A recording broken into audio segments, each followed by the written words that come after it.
Para realizar un estudio morfopsicológico hay que examinar el rostro en su conjunto. Un rasgo por sí solo puede significar cosas muy distintas en función de la cara en la que esté ubicado, pero hay unas normas básicas para determinar la inteligencia, el carácter y las aptitudes de una persona. Por ejemplo, vamos a descubrir qué dicen los rostros de Paul Newman y Woody Allen. El rostro es la zona donde agrupamos casi toda nuestra percepción del mundo exterior, pero también es el espejo, la expresión de nuestro universo interior. La cabeza es la que ve, entiende, analiza, reflexiona, comunica, ¿no? A través de la cara. Esos tres principios de pensamiento, emoción y acción se reflejan igualmente en la cara. ¿Cómo? Los ojos son el pensamiento, la nariz son las emociones y la boca son las acciones. No cabe duda que la cara refleja nuestra manera de ser. Ya no sé si es el alma o no, pero la cara refleja claramente nuestra manera de ser. No lo sé qué es antes, si nuestra manera de ser se refleja, sale a nuestra cara o nuestra cara nos condiciona a nuestra manera de ser. Lo cierto es que hacemos juicios de un rostro en fracciones de segundo y a partir de ahí sabemos si entablar o evitar una relación. Esto viene de lejos, ya que durante la hominización las caras también han tenido un significado evolutivo. Pensemos que el hombre es el único ser que de repente andaba a cuatro patas y se levanta sobre dos. Pone su cabeza, su cara, en un lugar privilegiado. Alza su pensamiento. Los primates pueden distinguir selectivamente caras y tienen disparos de las neuronas en ciertas áreas del cerebro selectivos para cuando se trata de caras, que son diferentes a cuando miran un objeto. El significado de una cara tiene un valor de supervivencia enorme.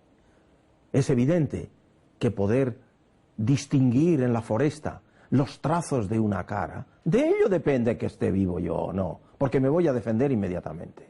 No es lo mismo la placentera que la cara que es de agresión. Pero ¿es la cara el espejo del alma? ¿Podemos predecir una personalidad observando un rostro?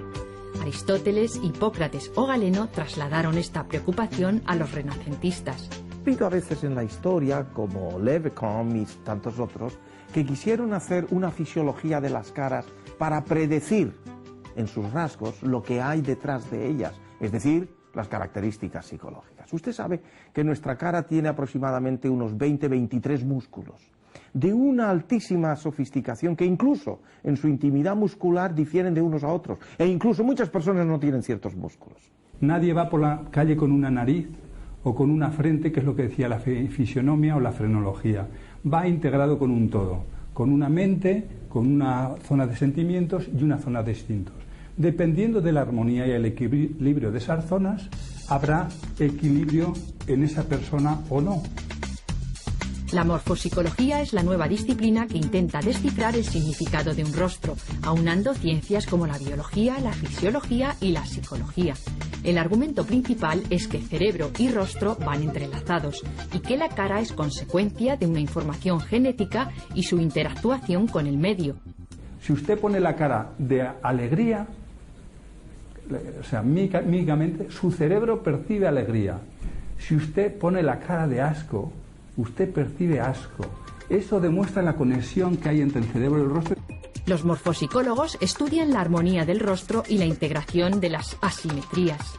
Si la persona las cosas dispares que tiene las integra o no para poder salir a pesar de una dolorosa fortaleza que va a tener que sacar y que esa persona normalmente lo resuelve. O si no lo resuelve, que entonces se convertirá en degeneración, aberración y comportamientos no socializados. Es el conjunto del rostro el que da la información, la interrelación entre sus partes y no estas por separado, porque inducirían a graves errores. Por ejemplo, cuando Charles Darwin fue a la entrevista con el capitán Fitzroy para ver si o no lo aceptaba para embarcarse en el Beagle y dar la vuelta al mundo, que fue donde obtuvo él los datos fundamentales para luego elaborar su teoría de la evolución. Pues él contó luego, Charles Darwin, en su autobiografía, que estuve a pelo de que no me montara en el barco porque no me admitían.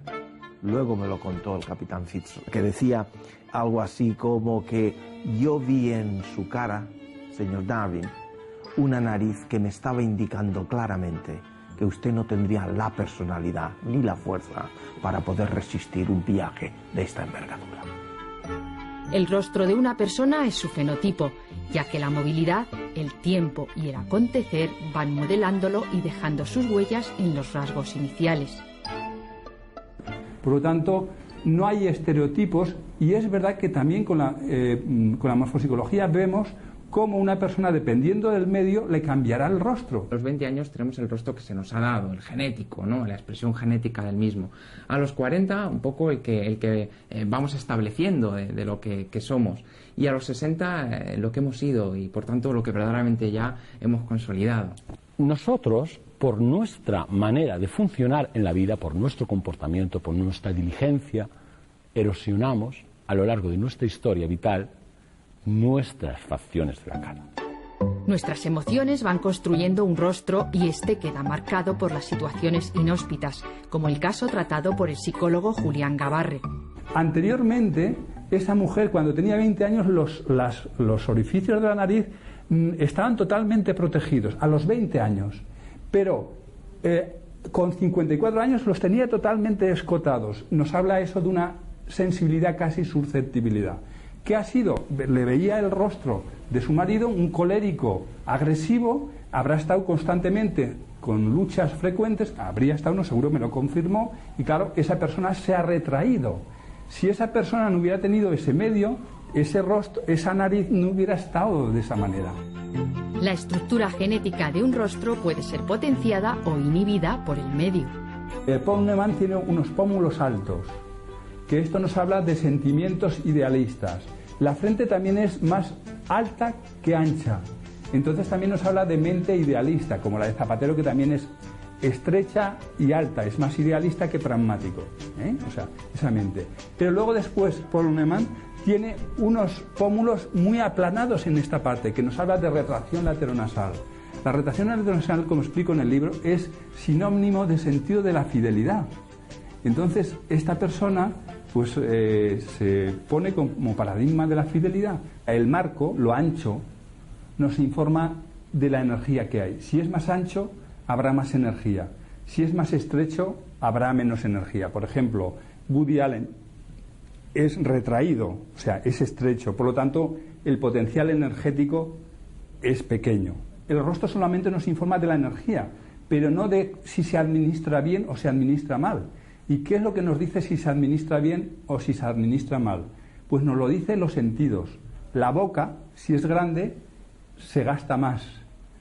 Si es más pequeñita, controla más. Los sentidos nos hablan de la interactuación con el medio. Un gesto directo, como puede ser en un momento dado la sonrisa, ¿no? O en un momento dado la tristeza, ¿no? O el miedo, ¿no? O la cólera. El gesto concretamente que se dibuja en la parte más visceral es propiamente la boca. ¿Cómo diría yo? Del orgullo, de la vanidad, ¿no? Que tira y mira hacia arriba y mira al pueblo como si oliera mal, como si riera, y él levanta idiotamente su mentón. Entonces, muchas veces ya no solo es propiamente la expresión, sino la colocación, el empleo de cómo saber situarse delante del receptor. Son los gestos faciales los que traducen la expresión, y esa fugacidad emocional es la que tratan de capturar pintores y fotógrafos. Lo que debe transmitir el retrato es un gesto habitual o no, de esa persona. Eso es lo que hay que conseguir. Alberto Sommer, cuando yo asistí a uno de sus seminarios, cuando estaba dando una charla, de pronto hizo este gesto. Repitió este gesto un par de veces. Y entonces, pues, me gustó mucho ese gesto y cuando acabó la clase le pedí que posara. Si bien es cierto que los rostros bellos tienen más éxito, lo que realmente triunfa es la armonía facial. Normalmente hay personas que no son bellas, pero que vemos que integran bien y por lo tanto sean tan ricas intelectualmente y de desarrollo como las mejores. En sí, en la simetría está la creación. Precisamente repasando rostros de grandes creadores hay una certidumbre de sus asimetrías. No obstante, a la hora de abordar a un interlocutor, inconscientemente elegimos un tipo de cara que nos ofrece confianza. No es azaroso que de alguna manera, si queremos preguntarle ahora a alguien en la calle, bueno, pues elijamos, si pasan varias personas, a una determinada, a una de ellas.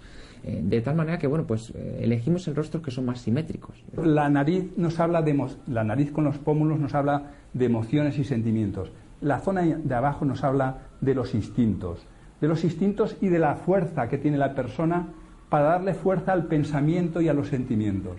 Porque si hay una mandíbula muy estrecha, por más que haya una frente muy grande, no le mandará mucha energía, y entonces aquello, además si no es tónica, la mente, todas las ideas quedarán en especulaciones. Los órganos de los sentidos son el indicativo de la conexión con el mundo exterior. Esto es vital en la selección de personal. Esa primera impronta de cuando la puerta se abre y entra una persona y el que está de recursos humanos o los dos de recursos humanos te miran, es una primera impronta emocional. No es una primera impronta racional, a ver qué características tiene, no. Hay algo que emocionalmente te hace reaccionar, en positivo o en negativo. Yo asisto a una entrevista de trabajo, me recibe Julián, incluso llegó un momento de la entrevista que me pidió que me pusiera de pie y girara la cabeza, ¿no? Giré la cabeza hacia la derecha y luego me pidió que la girara a la izquierda. Después de un rato, pues ya no tuve por más que preguntarle, ¿no? No entendía muy bien qué significaba todo eso. Él me comentó que era morfopsicólogo, cosa de ciencia que yo desconocía hasta la fecha, y bueno, me explicó que un poco seleccionaba a puestos de trabajo en función de la fisonomía de la cara, ¿no? Saber qué cara tenemos delante de nosotros tiene una dimensión que nos previene, me acerca o me aleja ante la situación.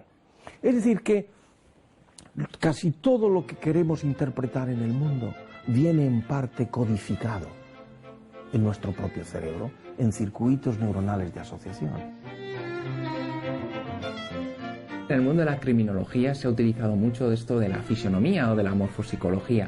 Y uno de los destacados, además padres de la criminología, ha sido Lombroso, que intentó establecer, pues, según la cara que tenía el sujeto, pues, su condición de asesino, de persona depravada, es decir, sus virtudes y sus desvirtudes. Lo cierto es que esto no ha llegado demasiado lejos, pero sí es cierto que hay que atender un poquito pues a si estos sujetos mienten o no mienten. Y esto podemos llegar a saberlo por los gestos que tienen. Cualquier sobreactuación de la misma para inhibir o para exaltar el rostro, pues resulta interesantísimo en una persona que te está contando algo y que en un ambiente forense pues tienes que atender no solamente a lo que te dice, sino a lo que no te dice. Una determinada mueca en un momento dado, para quien sepa verla, puede ser muchísima información. Aquí tenemos una clasificación, una exposición un poco de rostros de delincuentes del siglo pasado, probablemente extraído del libro de César Lombroso, un eminente criminólogo, y como podemos ver, pues son rostros totalmente inquietantes, son rostros que dan miedo, y como decíamos, pues en ello interviene la absoluta simetría que en todos ellos hay, más allá de la expresión, que puede estar vacía. El morfopsicólogo Julián Gabarré ha ofrecido sus servicios en la policía científica para la identificación de delitos de más de 10 delincuentes. No me equivoqué ninguno, pero claro, porque esas personas mostraban su tendencia natural. Pero ojo, no, una persona de ese tipo igual tiene la misma morfología y nunca comete un delito, porque el medio no le va a estimular a cometerlo. Por lo tanto, no podemos ir por la calle diciendo este va a ser un delincuente o no. Por ejemplo, hemos hecho una investigación de violencia de género en una cárcel y hemos visto que 32 personas que están cumpliendo pena de violencia de género, el 79% tienen todas una estructura típica. La mayoría de personas que cometen delitos así impulsivos de sangre o pasionales, generalmente hay un elemento de asimetría importante, porque pierden se pierde el control, de la persona en sí mismo. Si hay algo en la cara en lo que buceamos algo más, eso es la mirada. Hay algo que en el retrato es incuestionable, son los ojos. Los ojos es fundamental. Es lo que yo fundamentalmente me centro. Siempre se ha dicho un poquito, y esto quizás son reflejos neurológicos, que cuando el mirar a los ojos suele ser un signo de verdad. A pesar de esto, es cierto que se puede estar mintiendo mirando a la cara. También hay una impronta cultural en la mirada, como en otras facetas del rostro. La tradición nipona califica de irrespetuosa una mirada frontal. Sin embargo, hay algo común en la comunicación no verbal, como experimentamos cuando viajamos. No tú estás desvalido del lenguaje. Es una mirada, es un gesto preciso el que determina la información o la comunicación con el receptor. Y esto es fundamental, es un entrenamiento brutal, que muchas veces no podemos obviar el hecho de que el gesto es muy anterior a la palabra. Yo creo que es sorprendente, rico y apasionante, ¿no? Podernos perder en ese mar de gestos, ¿no?